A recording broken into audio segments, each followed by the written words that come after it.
எவ்வளவோ கஷ்டப்பட்டேன் சார். ஆனா ஜெயிக்கவே முடியல. எவ்வளோ போராடி பார்த்துட்டேன் சார். ஒரு நல்ல வேலை கிடைக்கல சார். எவ்வளவோ பிசினஸ்ல முயற்சி பண்ணி கடன் வாங்கி, அங்க பண்ணி, இத பண்ணி, ஏதேதோ பண்ணி பணத்த போட்டு கூட என்னால ஜெயிக்க முடியல. சரியான முறையில பிசினஸ எடுத்து நடத்த முடியல.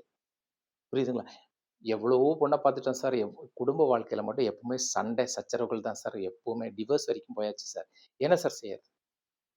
கண்டிப்பா எல்லாத்துக்கும் சொல்யூஷன் இருக்குது. உங்க பிசினஸ் நல்லா இருக்கணும். உங்களுடைய ஃபேமிலி லைஃப் நல்லா இருக்கணும். நீங்க நெனச்ச மாரி உங்களுக்கு நல்ல ஜாப் அமையணும். இதுக்கெல்லாம் ஒரே ஒரு ரீசன் தான். இது பிரச்சனை எங்கே அப்டின்னா, உங்களுக்குள் உங்களை அறியாமல் ஒளிந்திருக்கும் உங்களுடைய பேருடைய நெகட்டிவ் தன்மை.